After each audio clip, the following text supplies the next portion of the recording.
I was watching.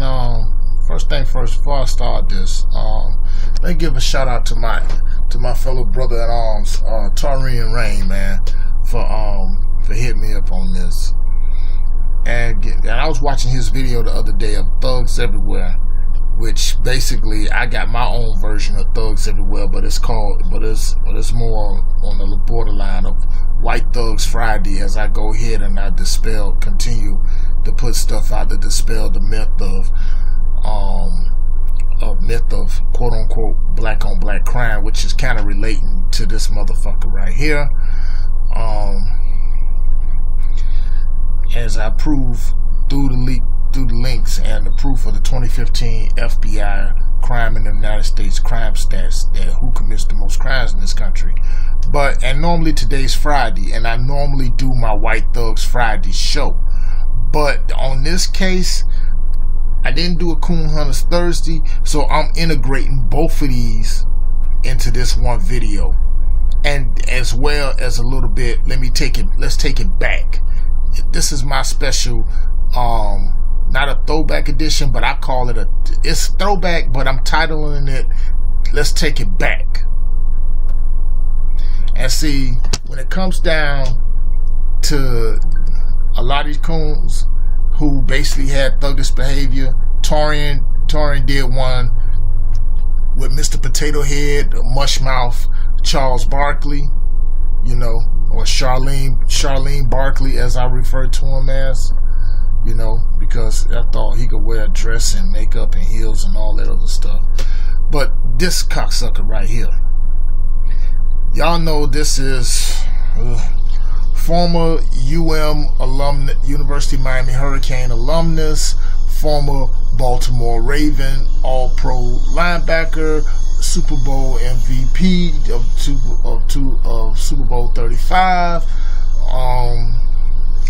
Ray Lewis, also a resident of Lakeland, Florida. Yes, he's Florida born, Florida bred, because here we call Lakeland Little Miami. The only other place that's smaller than Miami. But I have my issue with Ray Lewis, and I'm gonna tell y'all, anybody that know me know for a long time, I do not like this motherfucker. I do not like him at all, and we could tell you this from a personal standpoint. Now, first thing first, to all my people up in Baltimore and DC area, I got a lot of love for people up in B-More, man, because they show a lot of love to me. They know this motherfucker ain't shit. They know this. And I could tell you right now, from here in South Florida, we could tell you, yeah, he ain't shit. Now, why you say, now you're probably asking yourself, well, Mr. O, why is you showing a picture of him from 1999, 98, 99, in the orange jumpsuit, handcuffs and all that? Well, let me just go right there. As Reverend Ray, or I call him RayCOON Lewis, as in raccoon, but RayCOON Lewis has been too busy, been on the buck dancing circuit for the past several years. Things when it came down to subliminally justifying the shooting of Terrence Crutcher, the brother that got killed by that white supremacist cave bitch, Betty Shelby, down in Tulsa, Oklahoma, to him throwing shade at Colin Kaepernick. Just basically doing a lot, and also he basically threw Ray Rice under the bus, and that poor brother would never get another shot at an NFL career again, thanks to this piece of shit. But like all these coons, he's no different than Charles Barkley, and he has a past. I don't care what anybody say. I'm a very firm believer of people. Everybody got skeletons in their closet. Ray Lewis ain't no different. Okay, he is no different, because, like I said, I can't even stand the motherfucker. Because Super Bowl 35, let me tell you a little story. We went down to Tampa. That's where the Super Bowl was held at, and we seen the Ravens players with there. We took pictures. We chopped it up with Chris McAllister, Rod Woodson, Dwayne Dwayne Stark, another hometown alumnus here from South Florida. Dwayne grew up right here in Overtown. You know, shout out to D Starks, man. You know.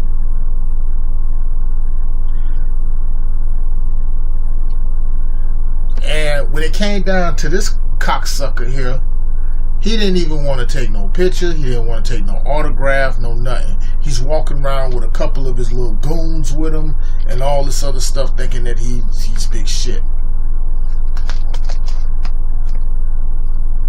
You know? Ray Lewis is basically makes me sick to my stomach. He makes me sick to my stomach. He tried to get on these shows, whether it's on Undisputed with Shannon Sharp and Skip Bayless, although Shannon Sharp put him in his place, as well as everywhere else. That's why ESPN cut his ass loose, along with the other buck dancing jackass Chris Carter. But I'm gonna do one on his ass another time. You know, he is about the most self-centered, narcissistic, egotistical sumbitch out there. Now, the reason why I say it goes back to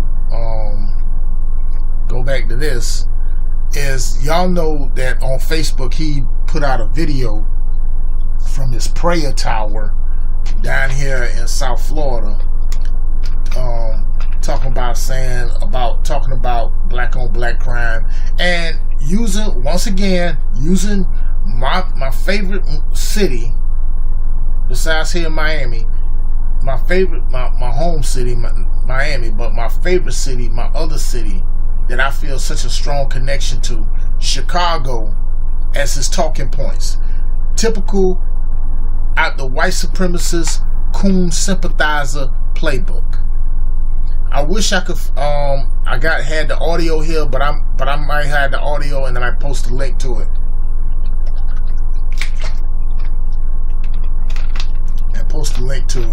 Where he was talking about basically trashing Black Lives Matter, who I got my issues with them on that too, but you know, Black Lives Matter, and talking about, like, you know, why they don't never talk about when it come down to black on black crime and so like that. As I stated before at the beginning of this video, there's no such thing as black on black crime. Crime is crime, period. Okay, that was so ignorant of him going to do it, and he put in a sermon. So I watched that video on Facebook, and more importantly, I read the comments. A whole bunch of racist white trolls up here, suspected white supremacists, giving him all the props and all this stuff. He trying to go ahead and do his little cheap ass imitation of Martin Luther King. And I know Dr. King will probably wish he came out the grave and slapped the shit out of him, because he did Dr. Martin Luther King a disservice by doing that. Okay? And then go using Chicago as talking points to justify stuff. Well, let's get something straight, Mr. Hall of Famer, Mr. Super Bowl 35 MVP. Let's take it back. Super Bowl down in 99, right here in Miami, Denver Broncos, Atlanta Falcons. This was the first Super Bowl the Falcons ever went. That's when the Dirty Bird dance was popping, Jamal Anderson and all them. You know, John Elway was going to go out on top. You had Terrell Davis. I mean, the whole city was popping. You had parties everywhere, including up in Atlanta, in the Buckhead section at the club called Cobalt. Ray Lewis had gotten involved. An altercation got involved. He was in a limo with two locals from here, up there. And an altercation happened where basically, I think two people end up getting killed. And everybody immediately thought it was Sweeten and Oakley that was responsible for it. They jumped into the limo, which was with Ray Lewis. Now, according to the papers, Ray Lewis was just charged with obstruction of justice. You know, see, he didn't have this like this before then. You know, he had in the other picture, as you see here, he was basically sporting these damn sporting the braids, the cornrows, so on and so forth. But as you can see, when he made the court appearance in the orange jumpsuit and all that, you know how they go. It is what it is. For all my brothers who on lockdown in the pen, you know how it go. So, you know, because he tried to go with that, you know, keeping it real, the no snitching thing, which was very rampant, very big during those times and all that, because that was and still is the code of the streets. Because the whole evidence is, but I'm gonna tell you, like from my point of view, when it comes down to it, why Ray Lewis got off the way he did, you know, because Art Modell, the late owner of the Baltimore Ravens, you know, the team, the original Cleveland Browns, he stole from Cleveland, and I think a lot of people I know from Cleveland are still pissed about that. Shout out to my peeps in Cleveland. You know, but this ain't about Art Modell. But Modell got with the other peoples who are unknown, and they basically put up the money and go ahead and bonded them out. Why did they do that? Because Ray Lewis, like I said, it goes back to that $40 million slave thing. He's a commodity. He's a commodity. He sells out arenas. At the M&T Center in Baltimore, that's where people come there to pay their money. They come to see Ray Lewis, not just to see him play, but they came here to see that stupid little celebration squirrel dance and stuff that he likes to do. Because anybody watched that Super Bowl when they played the Giants, really, he shouldn't have won MVP. That whole damn defense should have had that shit. Because remember, it was 10 other guys out there that was raising hell against the New York Giants. Because I really didn't see Ray Lewis do much. Okay?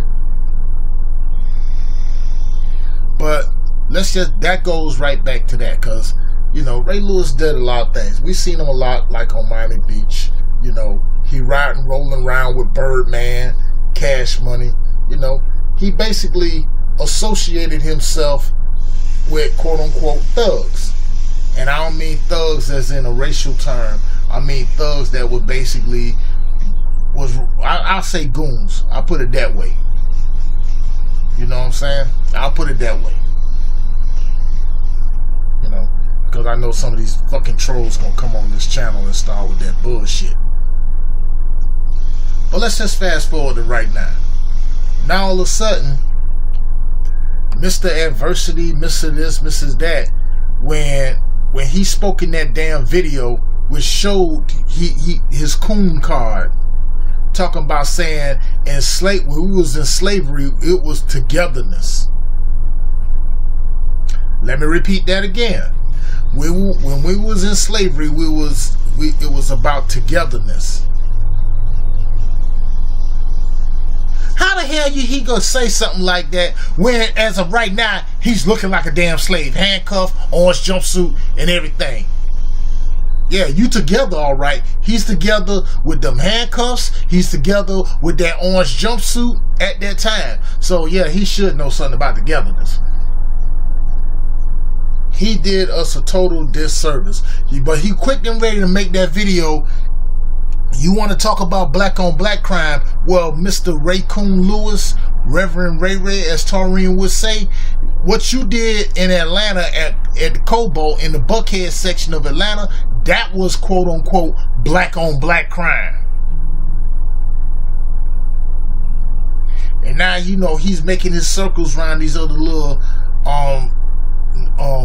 sports radios and all this other stuff like that. The biggest thing, we all seen him up there at Trump Tower. Him, Jim Brown, Daryl Scott, Kanye West, Steve Harvey, Martin Luther King III. But let's just focus on Ray Lewis like this. People, he is not the spokesperson for us as black people. He's trying to run the same playbook that Messy Jesse Jackson, Al Sharpton, and the rest of those clowns. He using the same playbook that they using.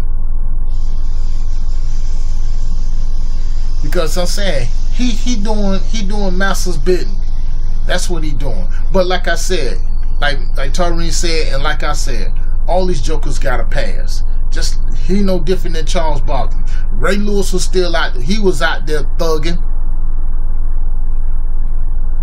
But see, now he got his clean slate. Now he gonna start doing that junk, talking about saying, oh, well, he should be held accountable. He started doing like what Dez Bryant was saying. I mean, I just at loss of words at the same time, but you gotta excuse me right now because I'm just so damn angry. Because I can't stand this motherfucker to save my life. I can't stand him. I can't stand to look at him. I can't stand to do it. But I said to myself I was gonna do this video anyway and do it on like that because see, this shit's got to be exposed, and people don't know the real Ray Lewis like how we know him down here in Miami or how people know him up in Baltimore.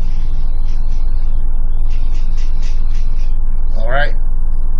He hasn't done nothing for the people there in Baltimore. Even after the Baltimore uprising and stuff like that. But I seen Wendell Pierce donated $20 million of his money to open up to create jobs up there for the peoples up there in Baltimore City. What this motherfucker ain't ever did. It's amazing like how he even got up into the Hall of Fame and all and so on and so forth. Shoot. Ray Lewis, as far as I'm concerned, he should be in damn prison. He should have been right next to Aaron Hernandez as far as I'm concerned. I couldn't even stand it. And I said like I wasn't even going to mention it no more when it come down to that. I really said that. You know. And I think this meme right here that I posted will probably says a lot too.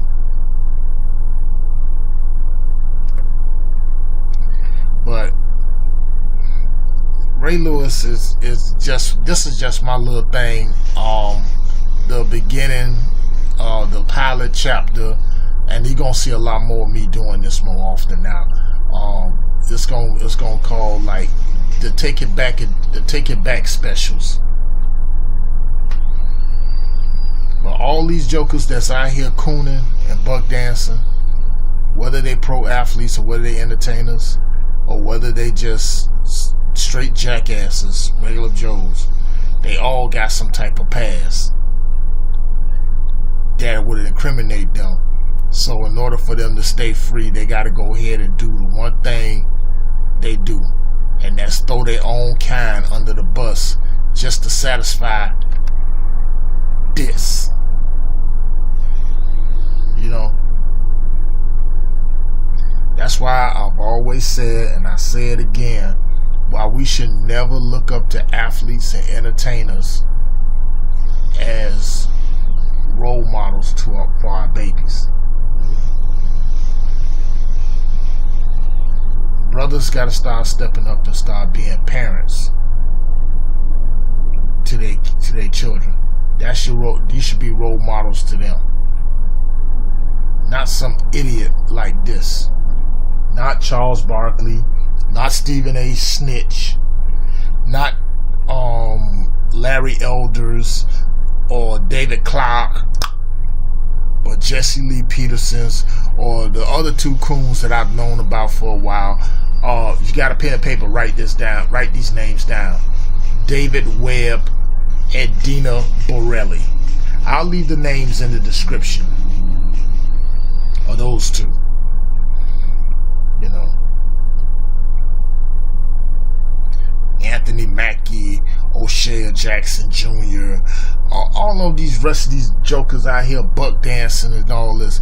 Because even if he ain't got the shoulder pads on, he ain't wearing the purple and white of the Ravens, the purple, black, and white, he's still a $40 million slave. He's still doing that. Because now, on top of that, the apple don't fall far from the tree when it comes down to RayCOON Lewis. because his son is also cased up in the same situation too. It had to be transferred from here to UM to East Carolina, where he got caught up in a attempted rape charge, allegedly rape charge at East Carolina University with 2 white girls. Apple don't fall far from the tree. And that's what got him kicked off of ESPN, which ain't no surprise. Oh, we're speaking of ESPN. Let me just interject something on this too. Another motherfucker that I can't stand too. His Ray Lewis's teammate, ex-teammate, I'm sorry.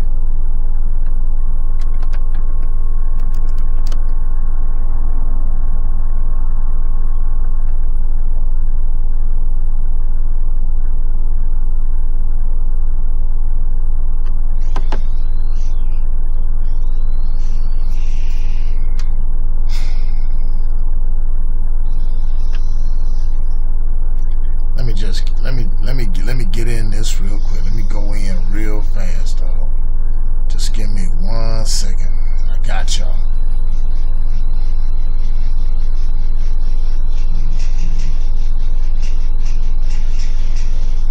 This piece of shit right here.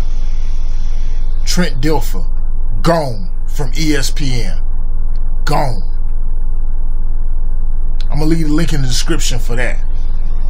This the same motherfucker. Remember when he got out there, he was on NFL Sunday, and how he up here said that subliminally racist remark about Colin Kaepernick, saying that Colin Kaepernick, he doing the wrong things, that he need to stay in the shadows and just be a backup and so forth. The same one, y'all probably forgotten, where Randy Moss was looking at Trent Dilfer like he wanted to whoop his ass right on the spot.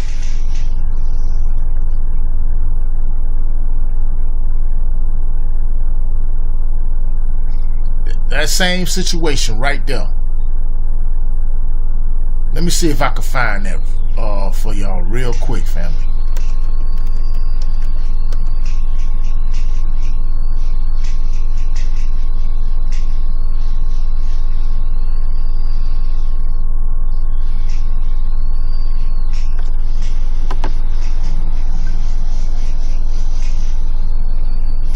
Come on now, y'all killing me with these notifications.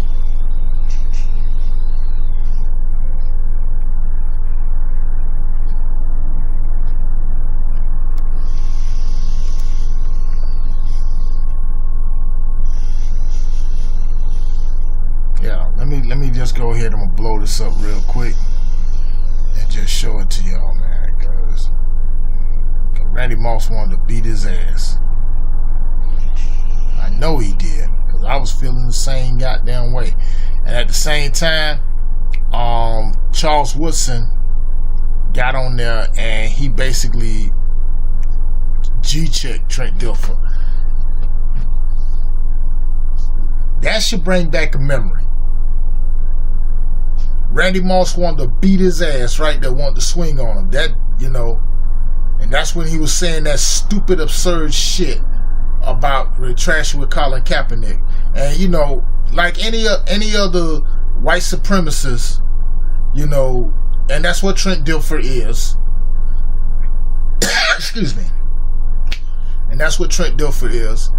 You know, he never understood or addressed the issue of why Colin Kaepernick took the stand, or basically in his case took a knee to not stand up for the national anthem or anywhere like that.